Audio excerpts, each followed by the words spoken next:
Good morning, everyone, and welcome to another weekend workshop. It's so great to have you joining us here today. For those I haven't met before, my name is Carrie Ramsey, and I am the project manager for the WeCan project, which is led by Queen's University and is funded by FedDev Ontario through the Women Entrepreneurship Strategy Ecosystem Fund. And I've said it before, but I think it's worth saying again that one of the government's objective actually with the 50 different programs that are happening across Canada right now is to double the number of women-owned businesses by 2025. So that's pretty exciting, and it is really great to be a part of the entire movement. And definitely, I think movement is the word we can use for what's been happening in our region in the past year since WeCan has burst on the scene, and you folks have joined in so enthusiastically. Of course, today we don't only have folks from the Kingston, Ontario region. That's why we would love to know where you are connecting from. So could you take a moment right now in the chat to let us know where you're connecting from as I continue to let folks in from the waiting room today. We are expecting quite a large group. So please do let us know where you're connecting from.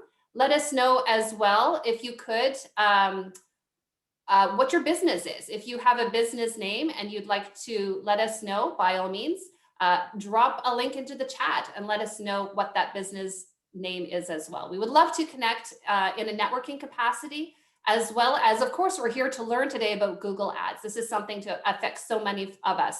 And I want to say, I'm going to give a shout out to Gary there, who's here because his wife couldn't make it. I mean, you're very brave, Gary. You've waded into a room full of women.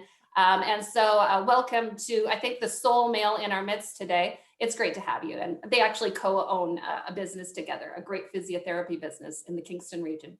So welcome to everyone. And I will take a moment as well. I see that the Zoom chat is just blowing up.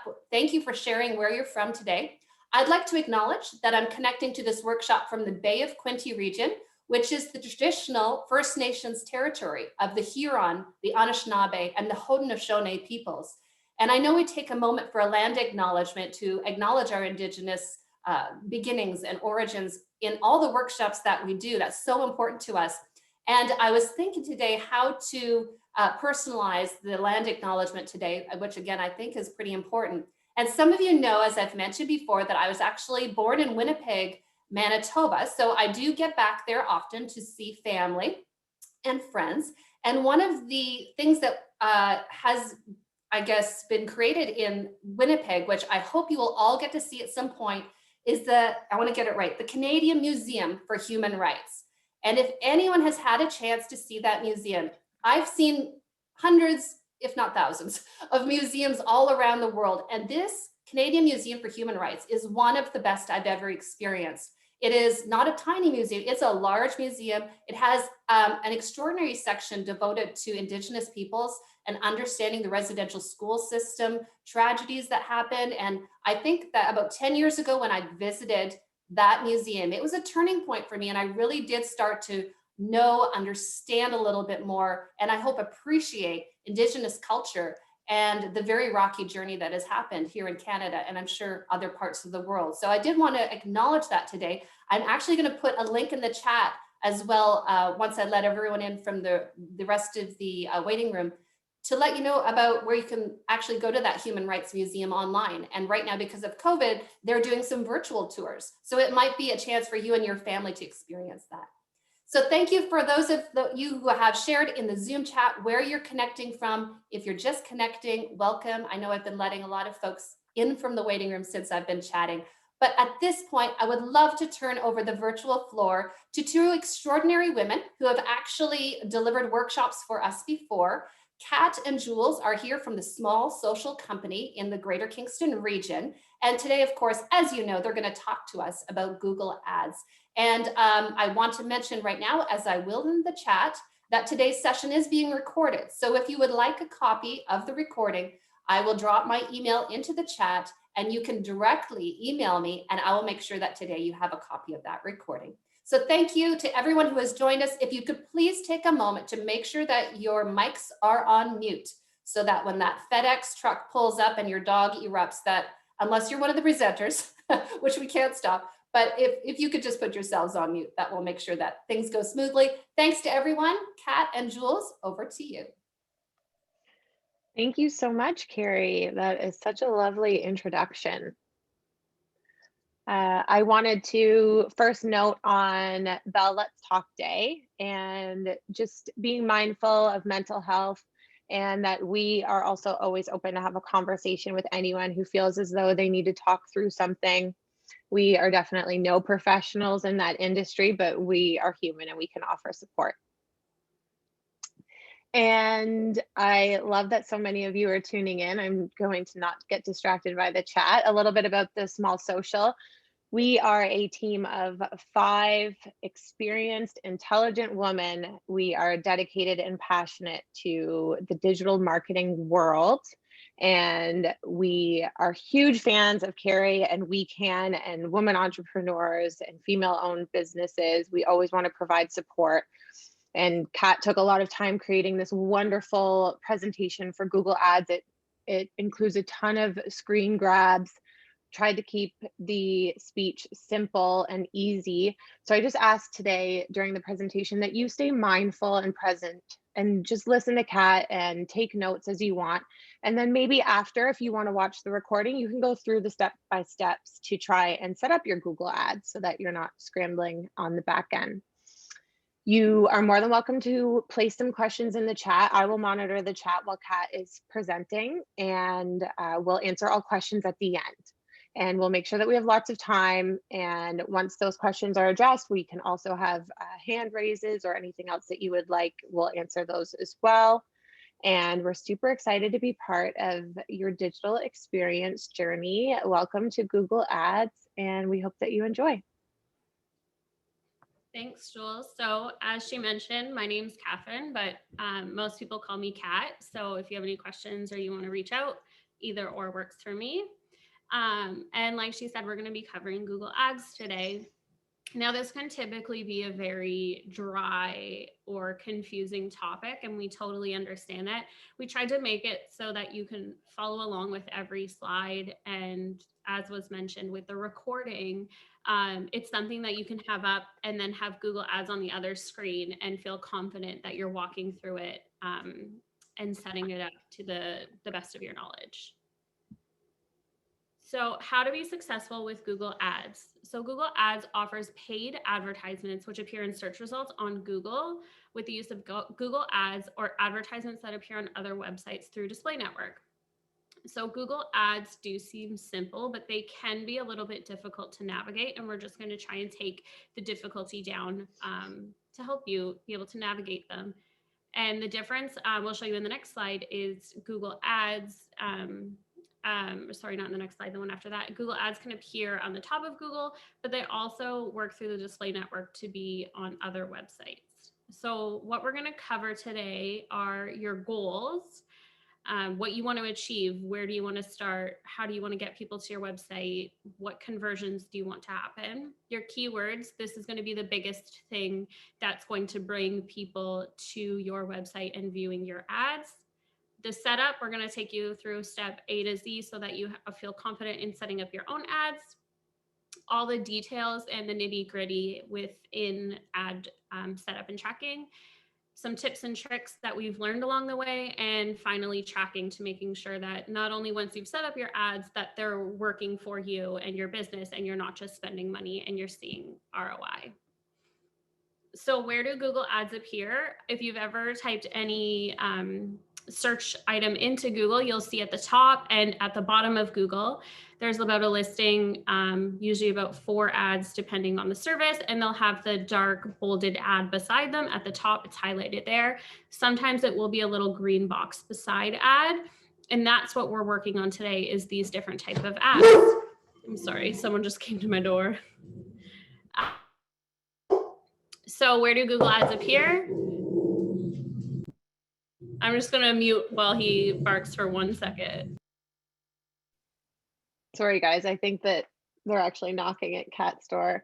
And although her dog seems aggressive, he's very friendly, but he's not going to be quiet until they leave.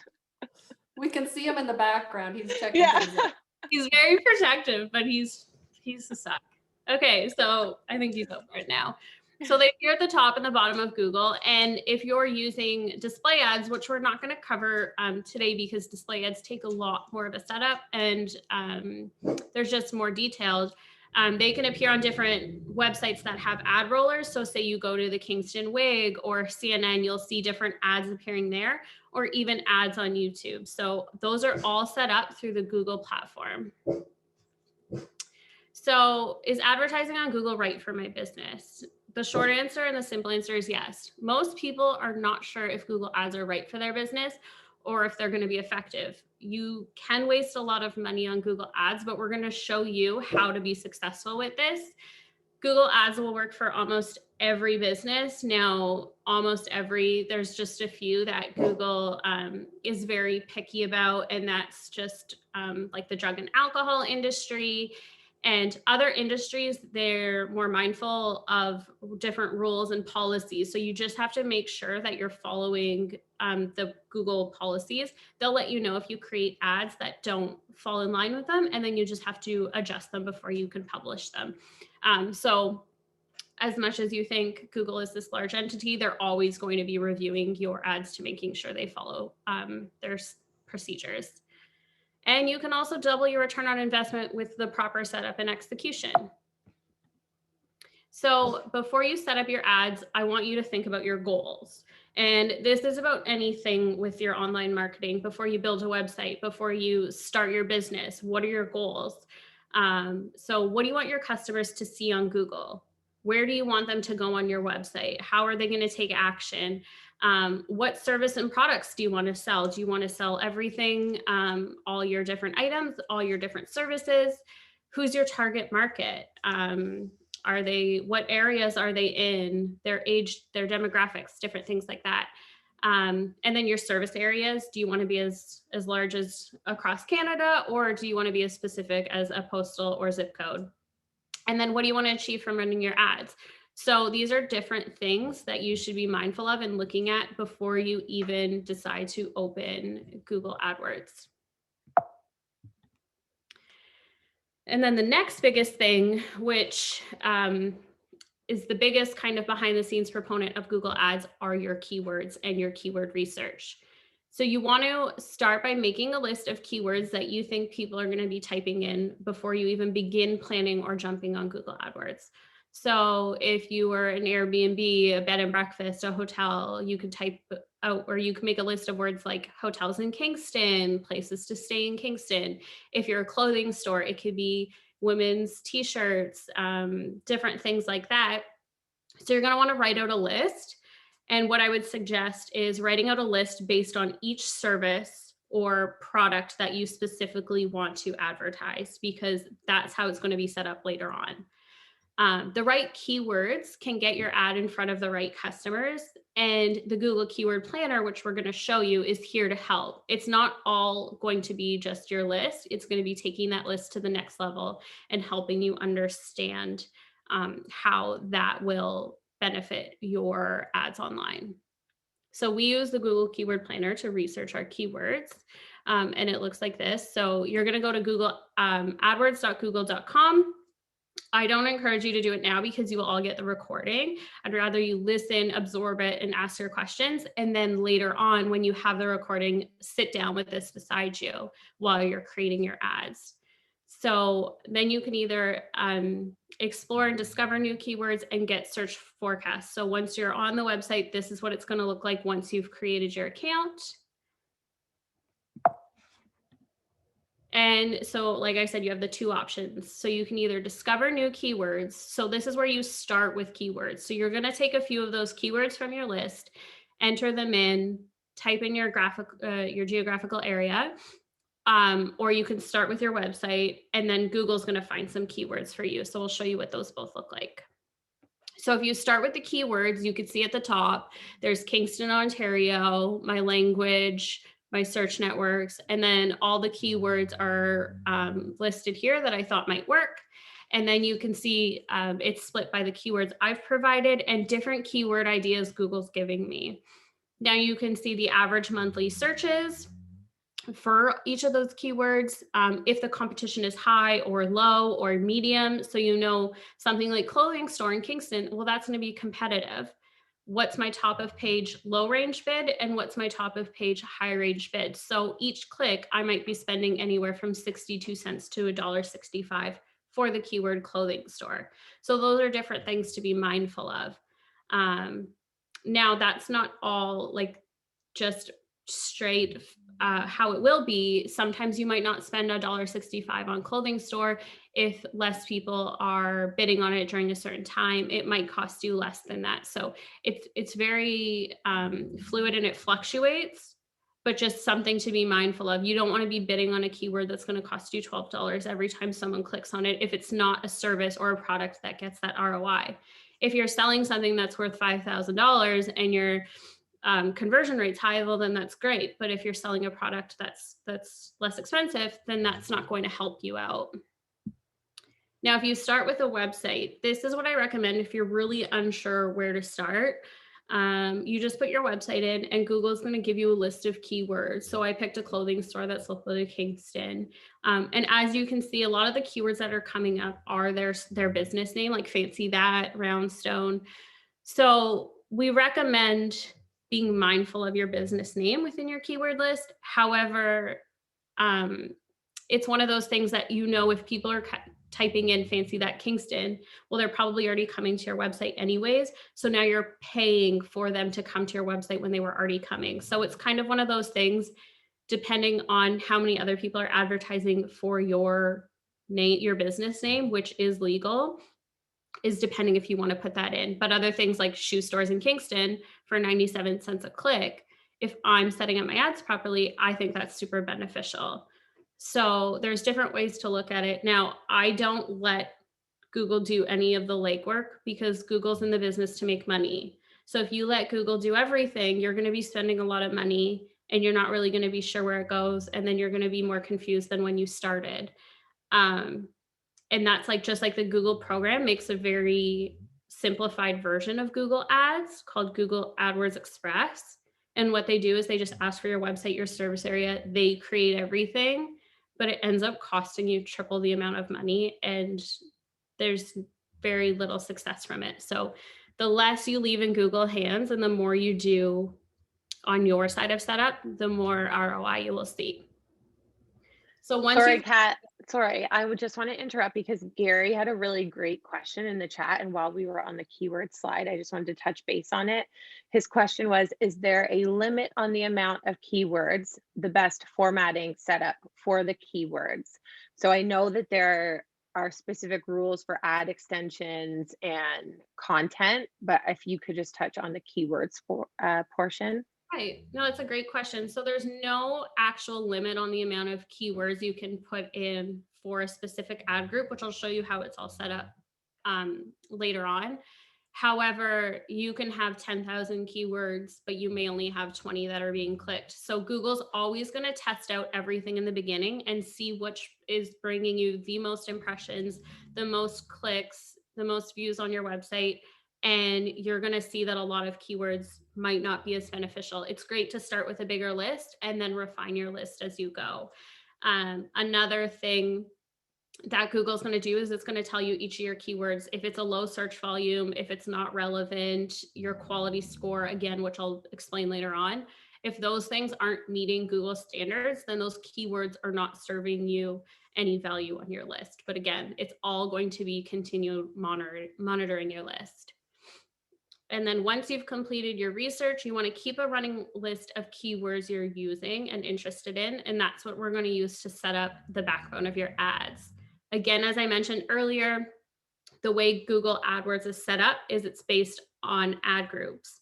So if I was a lawyer, I'm going to have an ad group on family law, on real estate law, on divorce law. I don't know, I'm not a lawyer, so I could be saying all these things wrong, but different ad groups like that for each product or service is how it's all going to be set up so that you're hitting the right audience with the right product or service. Okay, so this is what the Google AdWords interface looks like. They've updated it in the past year. So it's going to show you different things like your impressions and your clicks, your average cost per click, your click-through rate. So impressions are how many people are seeing your ad on Google. Clicks are how many people are clicking on that ad, going to the pages on your website. Cost per click, every time on average someone clicks, what's that cost? Your click-through rate is just the percentage of impressions over clicks, and what is your click-through rate? Ideally, you want something over 3%. That's the minimum Google kind of ideally likes. Anything lower than that, then you need to make adjustments. Higher than that, typically we try and get our clients around 18 to 20% for their click-through rate.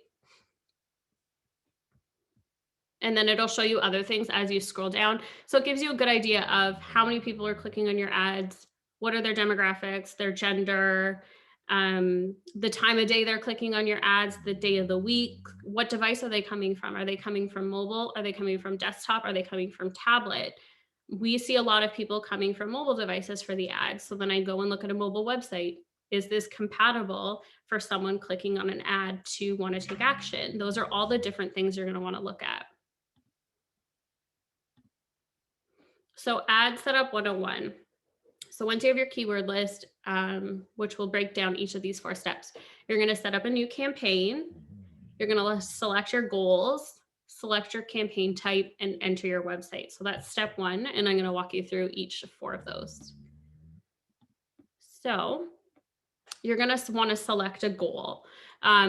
You want to be mindful of your goal, because this is what's going to help make your campaign successful. So your sales goal is if you want to drive online sales, your app sales, by phone, in store. So if you have something that you're really wanting to push a sale, we're going to go for a sales goal.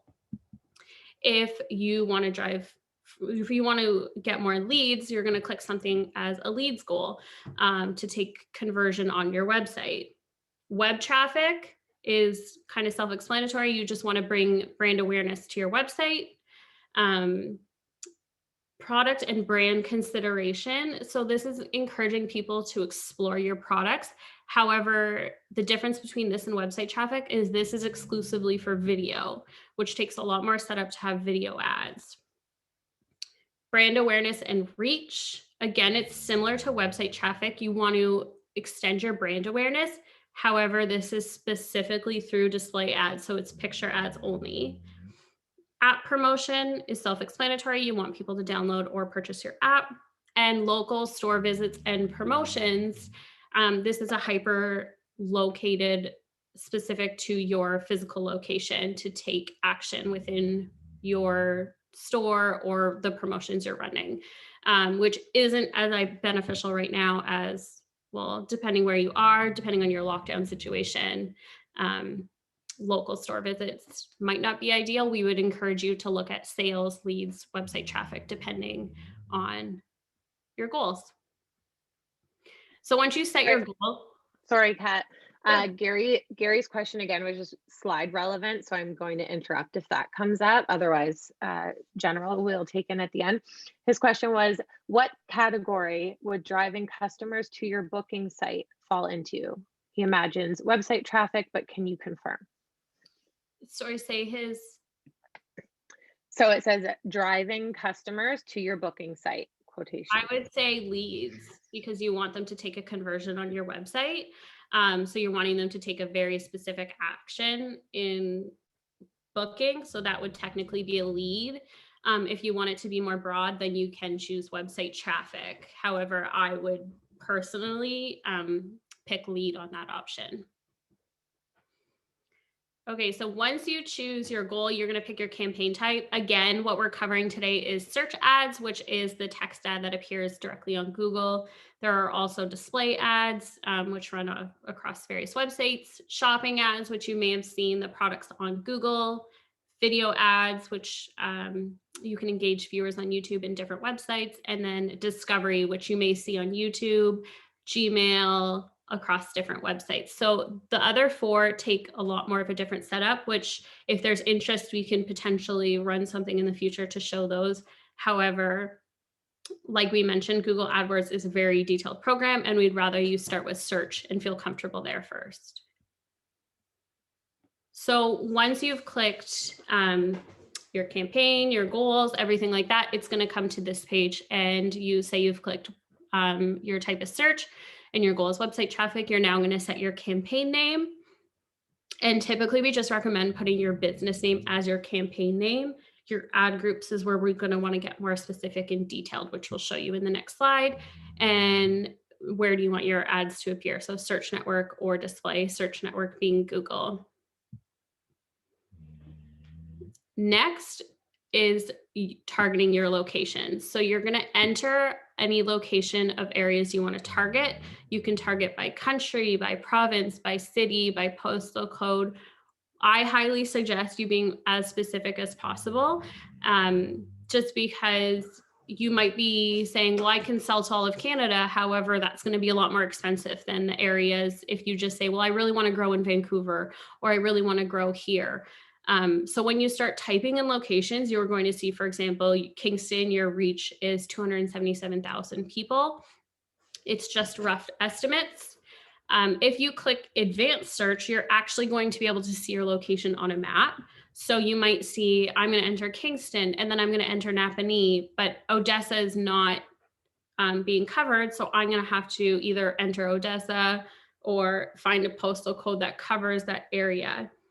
So you want to play around, and then you'll see your reach increase or decrease based on the locations you're targeting. You can target different cities all across the country. It doesn't all have to be in one geographical area, but you can be as specific and detailed or as vague as you want to be with your locations. The other thing you can look at is targeting and excluding. So do you want to target people who are physically in those areas or expressing interest in those areas, or both? I typically recommend for most of the services to target people who are in and have shown interest in those target areas. Because, for example, my mom lives 6 hours away in Sudbury. Well, there's a lot of times I'm researching stuff for her. I might be looking up a specific store or a product or a service for her. And if a company excluded people outside of Sudbury searching for those ads, well, then I wouldn't be able to see it. There are things that might be very specific to your service area, so you only want to include people within your cities. However, I would say typically target both. And if there's any locations that you want to exclude, so say you have all of Kingston, but you want to exclude some postal codes, you can do that as well. The next biggest thing is going to be your budget and bidding. So your budget is going to be roughly how much you want to spend each day, which you would base it on your keyword planner research, which showed you the average cost per click, and it will give you a running budget the more ads you or the keywords you put in there. So once you have how much you want to spend each month, you're going to divide that by 30.4 for your daily budget. Now, the thing to know about your daily budget is that, just say your daily budget's $5. Well, there might be a day where Google's noticing there could be a lot of traffic coming to your website. So they're going to spend $10, $15. And then another day when it's not as busy, they might only spend $2. So they'll never go over your monthly budget, but it might go over your daily budget, but it'll all work out within the month. And then your bidding is what you're going to want to focus on. So you can focus on clicks or conversions. For new accounts, I just recommend focusing on clicks. Otherwise, with conversions, you're going to have to set up a bunch of extensive tracking, again, which we can help you with. But at the beginner level, it takes a lot more detail, and you're going to want to set up tags and code on your website, which you may not have access to at this point. Okay, so once you've decided your keyword list, your budget, your goals, your campaign type, the next thing's going to be is to set up your ad groups. So the way it works is you have your campaign, which is, say, your business name, the small social company. Your ad groups might be social media marketing, and then your keywords and your ads live under that. So think about it like that. Each service or product would be its own ad group. So you're going to name your ad group, say it's shoes, social media marketing, family law, and then you're going to put all your relative keywords under that list. You can put a specific page on your website and Google will give you some ideas. However, like I recommended, Google likes to spend money that isn't theirs. So just be mindful when letting Google choose your keywords. the more research you did in the beginning, the more comfortable you'll feel with your keyword list as well. So then you add your keywords in there. And then the next step is creating your text ads. So this is exactly what customers are going to see when they type in what they type in on Google. So you're going to have your final URL. So where do you want them to go?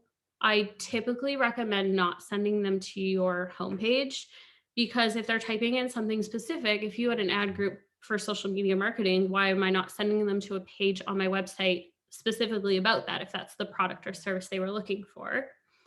So that's something to think about for your URL. You do get 3 headlines. Each headline is capped at 30 characters. So you have to be mindful and creative when creating that, because 30 characters isn't really that much. As you can see, I'm hitting 27, 26 out of 30 for the 2 first lines. And you're going to want to create something that's catchy and engaging, and it's going to have a higher click-through rate. You want people to see all the ads and say, this one is what I'm looking for. I want to go to this website. Out of the 3 headlines, I recommend at least having one of them as your business name. And because there's 3 headlines, there's more than enough room to have 2 catchy titles and 1 specific to your business name. Under your 3 headlines, you're going to have 2 descriptions, which are up to 90 characters. So that's where you can get into more detail about your services and your products. And again, remembering that keyword list we typed in earlier, you're going to want to include a couple of those keywords within your headlines and your descriptions, because it's relative to what people are looking for and it's relative to the page on your website. Another thing is, if you're wanting people to come to your website for social media marketing and you're bringing them to your homepage and your homepage doesn't mention that, well, then Google's going to be like, this isn't relevant. You're lying to Google. You're lying to your customers. We're not showing your ads often because it's not relevant. And again, I'll talk about that later with your quality score. So there are different things that Google's tracking. So in that last screen, I encourage you, once you're setting it up, to create about 6 to 12 ads to begin with. Google will test them out and see which ones are going to bring the most people to your website. So you're going to want to try engaging titles and descriptions that's going to urge people to click or take action on your ad over others. Now, having 6 to 12 ads, like I said, Google's going to rotate them through. They're probably only going to favor about 3 or 4 of those ads. And you might see some have 0 clicks, 0 impressions, because Google's just saying, you know what, this ad isn't what people are looking for. Let's focus your money on ads that are doing better. So when you see an ad not doing well, look at the ads that are succeeding on Google and say, okay, what changes can I make to my other ones to make them sound just as engaging as those top ones? Another big portion of your ad, so it's not just your titles and descriptions, are ad extensions. So ad extensions highly increase your conversion rate because they make your ad as big as it possibly can be. As you can see, there's a large list here. Your ad's not going to show every single extension. However, the more extensions you have, the better it is to build out a stronger, larger ad that takes up more real estate on Google. Okay, so the first extension is site link extensions, which give you the ability to add more links to your website on your ads. And it'll take consumers to specific website pages. So if you did want to link to your homepage or your About Us or different products or different services, I would say put about 4 different site link extensions in. You get to write the text. So whether the first line is 25 characters, so I would say, like, if it's the small social, for example, and my ads are targeting social media marketing, I might target websites and SEO. So I would have that title, a little description, 2 lines about that product and service, and a final URL. And I would create 4 different actionable items on my website that are kind of related that I would want them to also check out when they're looking at that ad. Call out extensions.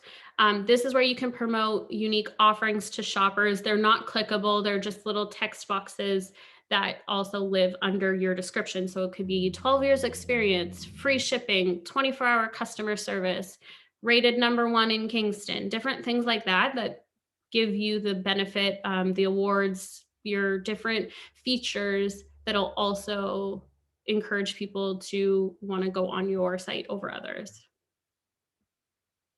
Call extensions, this one's pretty self-explanatory. It's adding your phone number to your ads directly. So you just add your phone number in, and then it'll track how many calls come directly from your ad. So if people are just looking at your ad and they just click your phone number, how many times is that happening? Structured snippet extensions. So this is going to highlight specific products or services. So it's going to show underneath your ad. So you can click destinations, service catalogs, items, promotions, different things like that. You click the title, so it'll say service catalog, and then you can list all your values. So it's going to be similar to call out extensions. However, I would keep it more relevant to your products and services.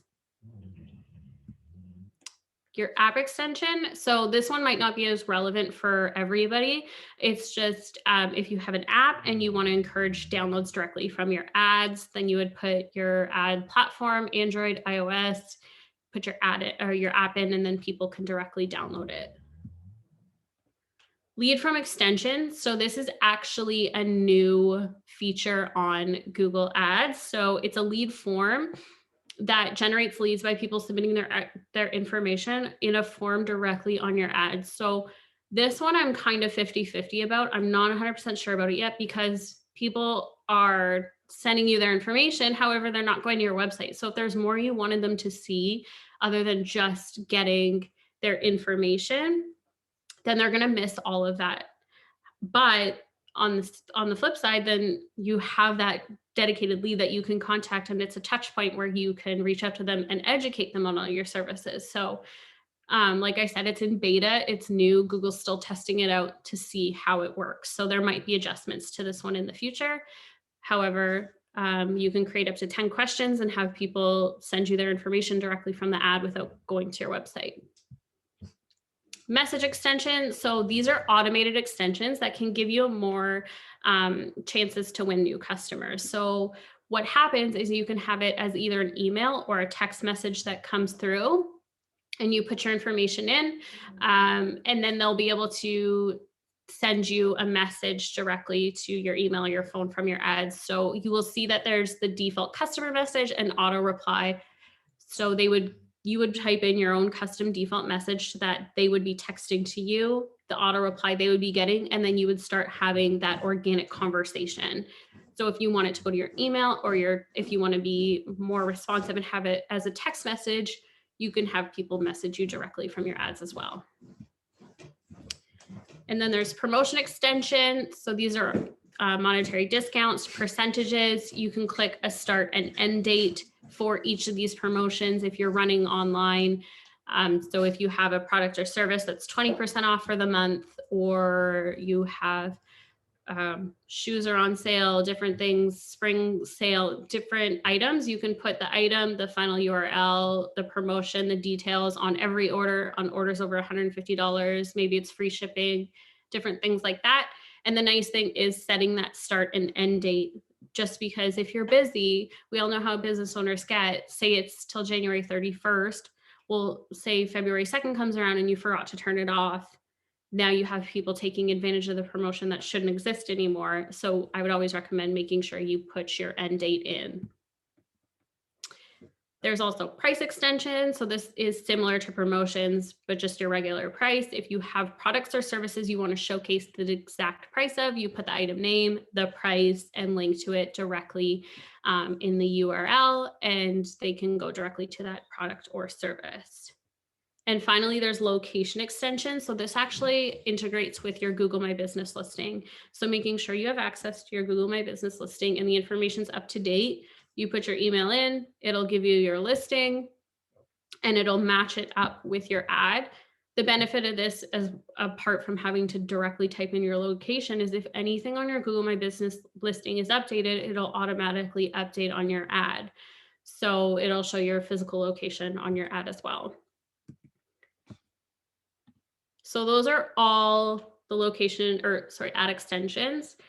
As I mentioned, there's a lot of them. I say take advantage of as many as you can. Google's not going to show them all on one ad. However, the more relevant they are, the more it'll be shown and the larger your ad will end up being. So once you've found your keywords, created your campaign, your budget, your areas, and then you've chosen your ad groups, your ads, your extensions, you can now publish your ads. So you'll have your first ad group, your first 6 to 12 ads with the extensions, and then you can launch it. And you're going to want to repeat that process for every ad group that you want to create. But the work doesn't end here, because you're still going to have to monitor, which we'll go over. It's not a set it and forget it model, but that's not typically how any advertising works. So before we get into tracking, we're going to talk about a few tips and tricks. So your ad budget is set on your campaign level. So it will be split between your ad groups. So all your products and services, so say your monthly budget's 500, it's going to be split between your ad groups. Google will put more of your budget where they're seeing the bigger return on investment. If you want each ad group to have its specific budget, then we have to adjust that on the campaign level. So best performing ads will use more of your budget, and Google will determine that, and same with keywords. You can optimize your ads for competitor terms, but I highly suggest never using their name in your ad text, but you can target it as a keyword, because if a business is incorporated, copyrighted, well, that's illegal. So Google typically won't show your ad. It'll lower your quality score, and you might get a cease and desist letter for your ads. I've seen it happen before.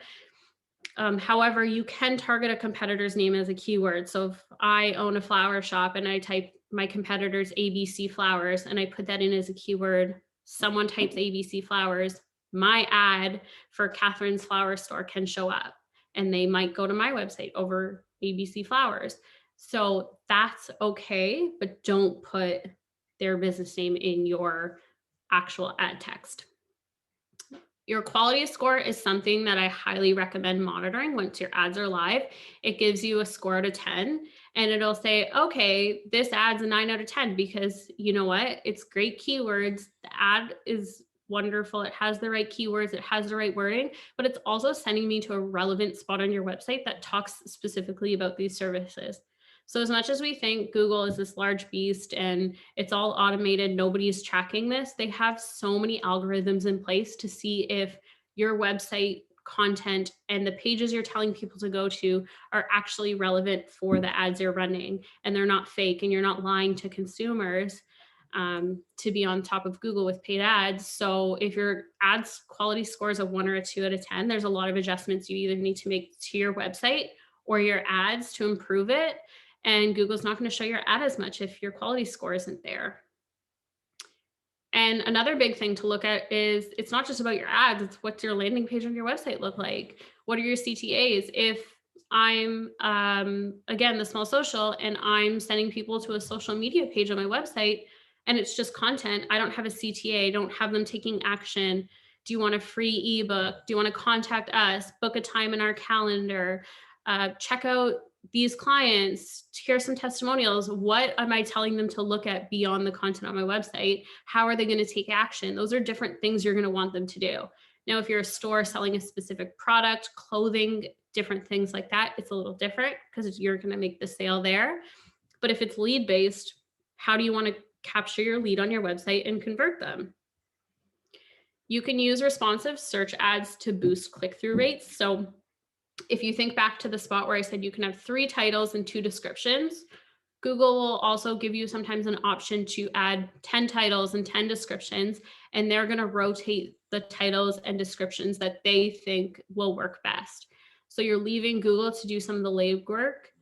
Sometimes this is beneficial. However, some titles and descriptions just don't mesh together well. So sometimes it's better to just do it yourself. And that's something that you're going to have to make the decision on. You're going to want to include a CTA in your headline, like buy now, shop now, call us now, something that's catchy and engaging, but not super aggressive.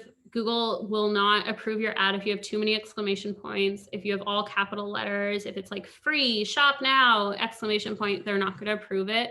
They're kind of picky on different things like that. So you have to be mindful. If your ad doesn't get approved, it'll tell you why, and you just have to adjust it as well. Again, I mentioned this before, use all the extensions that you can. make your ad as big as possible. It'll increase your space on Google, and it'll probably increase your conversion rates. You can use negative keywords when a keyword is spending too much money. So if you have a keyword on your list that is spending half of your budget, but it's not converting, well, you can say, hey, Google, I don't like this keyword. Don't show it for my ads anymore. And it'll, on your keyword list, you're just going to click it as a negative keyword. Always check your competitor ads. What other ads are showing up when your ads are running? Do they look better? Are you missing something that they're doing? Always just be mindful. And the biggest thing is optimization is an ongoing process. It's not a set it and forget it model. So you're constantly going to have to go in and see, how are my ads doing? How are my keywords doing? How are my quality scores? All these different things. Am I spending too much? What's my ROI? And you're going to have to continue to make adjustments. Google does give you a percentage out of 100 on your overview screen, and it'll say, here's some suggestions. You're missing out on these keywords. If you increase your budget by 5%, you'll get more clicks. Be mindful of those. Google is in the business to make money. I don't always go for 100% because I don't agree with some of the things Google recommends. However, sometimes some keywords you're missing out on are great opportunities, but typically when they say, let's up your budget, it's not necessary. And the final thing is tracking. So again, you can track your impressions, your clicks, your click-through rate, your quality score, everything directly in your AdWords interface. For advanced tracking, you are going to have to set up conversions, which if you want more help on, we can talk about it another time. But that involves, again, adding code, adding tags to your website. But overall, Google gives you enough information on Google AdWords to be confident that your ads are working. Google's always going to show your most popular ads and your keywords, and you constantly need to review and adjust. If certain ads are not working, try new copy. See if certain keywords are the issue. If your website page, again, if your quality score is low, there's something not relevant on your website that you're leading them to. And again, if certain keywords are too expensive, remove them. Try new variation. If your one keyword is women's tops, well, then maybe we have to add more of a sentence style keyword than just specific keywords, because it's going to be less expensive when you have longer keywords. And again, Google's going to show you which devices are more popular for people visiting your website. Like I mentioned earlier, I see majority of people visiting based on mobile devices, then computers, and then tablets. So making sure your website looks great on all three platforms and your conversions can happen on all three platforms is something to be very mindful of. And finally, Google Analytics is another free tool that Google offers. You just add your analytics tag to your website. And so once they visit your website, you can see, okay, they came from Google Ads. They went to the page I wanted them to, but they also visited here, or they went to the page and then they left right away. So what's going on? So there's a lot of different details you can look at on your website between all the free platforms that Google offers, which is Google Ads and Google Analytics. And I know that this could be very confusing.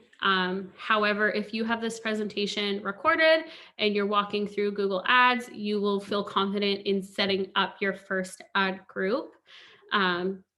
Google is kind of like we were talking earlier, Julilyn and I were saying, Google has so much money and they make such a boring platform, but it's so beneficial as a business owner and consumers to have these ads online. However, we understand that it's confusing and it's not the easiest platform to work with. So we want to open the floor up for some questions. And I know Julilyn has access to the chat, which I can't see right now. So you'll have to let me know. Yes, I'm going to start by going through some of the questions. I didn't want to interrupt in the presentation because a lot of them were really great questions that I wanted everyone to hear. And just in case someone isn't tuned into the chat, then we can share all of the information. So I just had someone else come in. Just give me 1 second. Also, Kat, that was an amazing presentation. I think you did a really great job. I hope that other people aren't feeling like Milo and having a nice snooze with a little bit of snoring happening. So lots of information, and I think you did an amazing job at keeping it simple, informative, and I really appreciate that. So one of the questions from Barbara, she was asking about special guidance for an artist. So for something like this, I would say, Barbara, you're more than welcome to shoot either Kat or I an email and send us your website, and we can do a little review and help you with some keywords if you'd like. If you wanted to speak up and share your website, then we can chat about it here quickly as well. Otherwise, we're happy to do a little one-on-one with you. Yeah, and if you do want to contact us, if you're not sure and you know your questions are going to be more detailed, this is our contact information. I'll leave it up during the question period, so that if anybody wants to reach out that way, they can as well. But yeah, as an artist, again, it's going to be based on your goals. Are you trying to bring brand awareness? Are you trying to run workshops, virtual, in person, different things like that? I think it'd be great for us to chat with you about to better understand your business and where you want to see your ads go. I'm just going to let Barbara interrupt if she wants to add anything. Otherwise, I'll watch for an email from her. Okay, cool. Our next question is from Dana. She mentioned, do you know if there are any keywords that will block your ad? We are mental and physical health, and sometimes on social media, words such as stress will not allow our ads to publish. So this is a great question, and we actually work with a psychotherapy clinic as well, and same thing with Facebook ads. So I wanted Kat to address it. I know that she touched on free and whatnot, but I wanted her input. Yeah, that's great. So for anything mental health related, in terms of stress won't be blocked. Again, it's going to be mindful. There are very specific rules with healthcare, and medicine is the category that would fall under. Certain things like profane language, different things, anything illegal substance product based is going to not be approved. Mental health, I know they just want you to be mindful of certain services, things that qualify under like categories like suicide, different things like that will be very tricky in terms of having that as a keyword. However, mental health, stress, anxiety, I don't see it being a problem if it's utilized properly. Yeah, I agree. I think Google's a little bit more flexible than Facebook ads in words. Yeah, there are like, once it comes more to like drug terms and prescription, different things like that, that's where you get more opportunity being blocked than offering mental health services. I'm just going to give Dana a minute if she wanted to add anything. That was great. Thank you, ladies. It's glad to hear that they're a little bit more flexible. That's pretty much what I wanted to know. Mm-hmm. Awesome. Annie had a question, and she was asking, where can you see competitors' ads? So Kat, you were talking about in one of the slides to review some of your competitors. Yeah, so either you can write their business directly into Google. You can type in keywords that you know are of competition, that if it's a flower store, a hotel, different things, like just get creative in typing into Google to try and see their ads come up. There are other tools you can use like SEMrush, put their website in and see what ads they're running. It's not 100% accurate, but it will give you an idea. But typically, if you just go to Google and start typing different things in that you think they'll run for, you can see their ads that way as well. Thanks.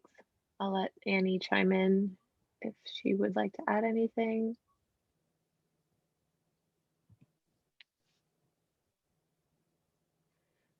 Cool. Okay, and Christine had a question. She was asking, how do we know when to take them up on the recommendation? So this was when you were talking about keywords and Google's recommendations. Yeah, so as mentioned, Google's going to give you a percentage out of 100, and there's different ones. It's about keywords, there's budget, there's ad groups saying, hey, you have this keyword in both ad groups. Let's move it to one. I typically take their suggestions and manually make most of the changes. Anything budget based, I would be a little more cautious on, just because, like I mentioned, Google's in the business of making money. They make billions of dollars a year off AdWords. So when they tell you you're going to get 10% more clicks if you increase your budget by $100 a month, is that really going to benefit you? Is that affordable? So just being mindful of what they're asking you to do. Sometimes their keyword recommendations are great. So I would say you can move forward with most things. And again, it's going to tell you things like, hey, you're missing out on call extension, add a call extension. So all those things we went over, if you didn't add them initially, it's going to remind you to add them. So I would say you're pretty much good to go with anything apart from budget. And keywords, just be mindful if the keywords actually make sense for your business, because Google's, again, automated algorithms, so they might not know as much as you do. Yep, and I'll let Christine chime in if she wanted to add anything, because that was her question.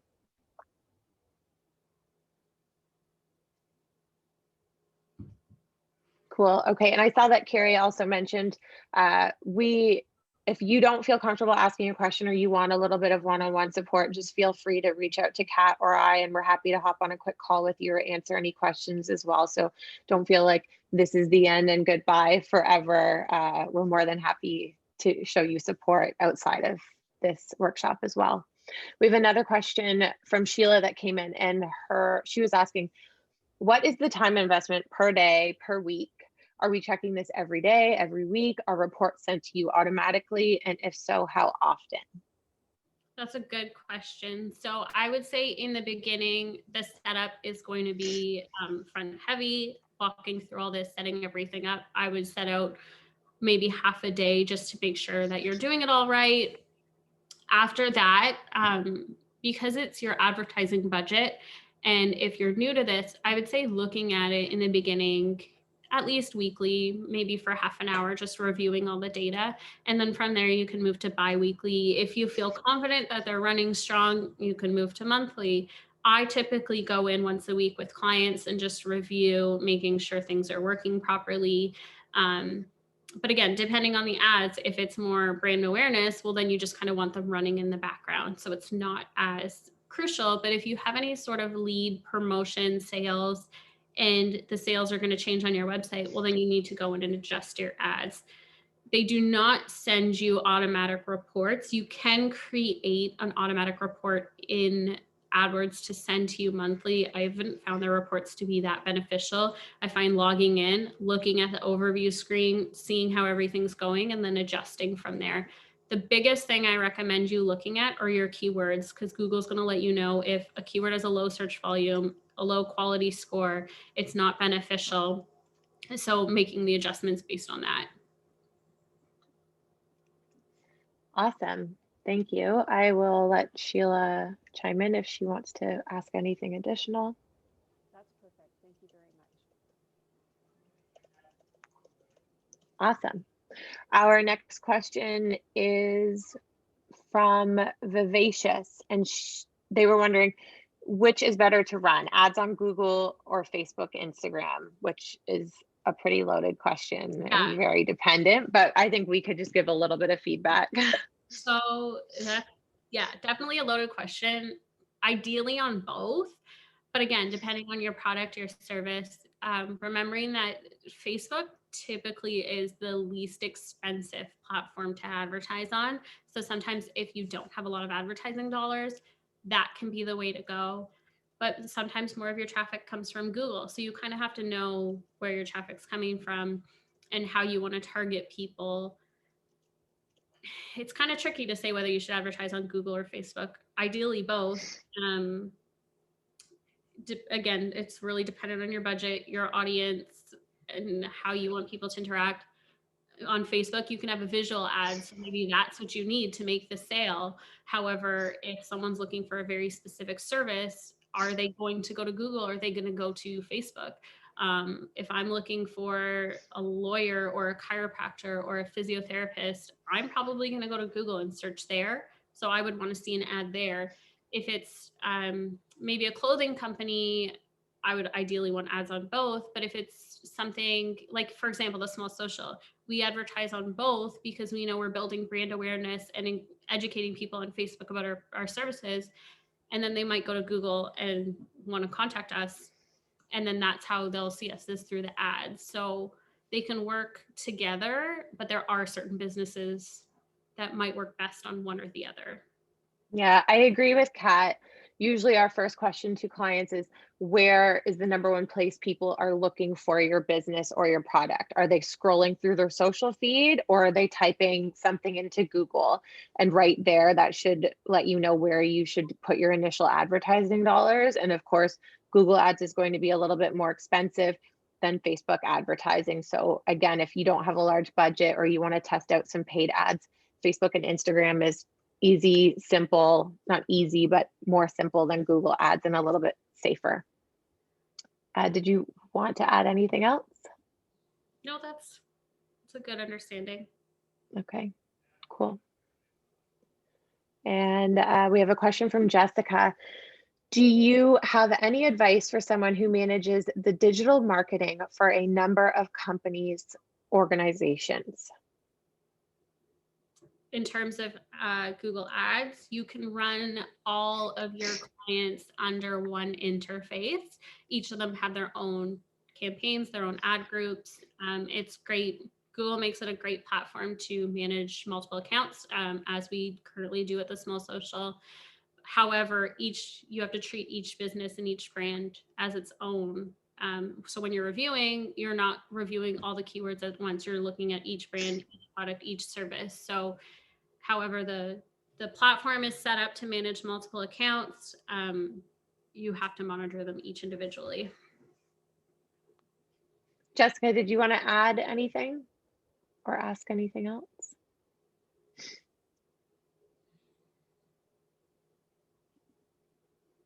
Awesome. Okay, and Julie was asking, Google Analytics is free if you just have the website, ? Without ad registered yet. Is that right? Yep, Google Analytics is a free platform. It's always been free. All you need to do is create an account. It'll give you a code. You either put that in your website, depending on the website platform you're in. They'll either just ask for the code to be put in, or you have to put the full code block that they give you. Some of the easy builders make it simple to add. And then once that's on your website, you can go to Google Analytics and you can see how many people are coming to your website every day, where they're coming from in terms of, are they coming from Facebook? Are they coming from Instagram, Google Ads? Are they coming from your email campaigns? You can see all of those details. And then you can go and see what geographical areas they're coming from. You can even see, are they coming from iPhones or Androids, iPhone 11, iPhone X? It breaks down a ton of details on who your consumers are, their age, everything like that. And then you can see, okay, they came to this page, but they left right away, or they came here and then they clicked through 10 pages and found the information. So it's a free platform that is very detailed. And I think it's beneficial for anybody with a website to review your Google Analytics, because a lot of times people get surprised on either their demographics or their traffic, their bounce rate. They say, hey, I've had 200 people to my contact page, but I only have 2 contacts forms submitted. What's going on? So it's definitely beneficial to review your Google Analytics, because just because you have a website doesn't mean people are going to interact with it the way you want them to. Awesome. And her other question is, can you put images with words in the image, visual, or video in the ads for Google?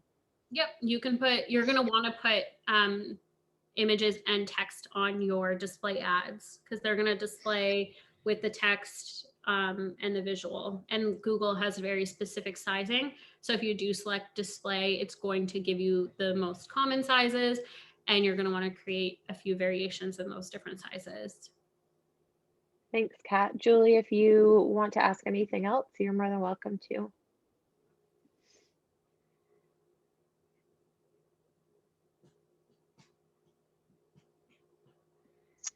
And then I have a question from Janet. She was wondering, what about common words? Because her business is very common. For example, pizza. So something like pizza is going to probably cost a lot of money. You're going to want to look at, again, is it a restaurant? Is it delivery? Is it all those different things? Once you go to Keyword Planner and you type in pizza or put your website URL, Google is going to give you a huge list of ideas. So the difference is short tail keywords are pizza and long tail keywords are pizza delivery services in Kingston. So it's more than one keyword. The long tail keywords are usually the least expensive. And the short ones are the most expensive. So I would recommend going to Google Keyword Planner, putting your website in or some keywords and seeing what opportunities Google gives you based on that.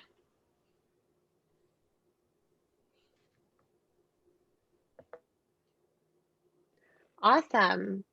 How does everyone feel? We can still take on questions, but how does everyone feel about doing a little group photo if anyone wants to be part of it and turn on their video and cheese for a minute? Can we do that? Okay, cool. Because I see that we're losing participants, and if you have questions, we'll hang around till 11:30 to answer them. Maybe before we do the photo, I just wanted to note, please go to thesmallsocial.com, check out our blog, join our e-newsletter. We have some informational blogs coming out that are simple, educational. We'll share any workshops we're part of.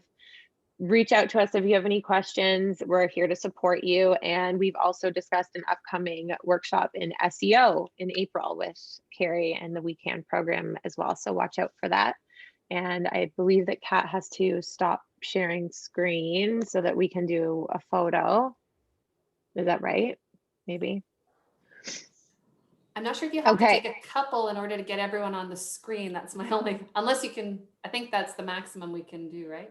I was thinking I have 3 pages right now of people. You know what, just before we do that, let me just log off the call and hit the recording for at least for our interpreters who are going to add closed captioning later. Okay, I do want to say thank you, and we don't go anywhere because we have a photo coming up. But for now, we're going to stop the recording. Thanks so much for joining us if you are tuning in from our YouTube channel. Have a great day.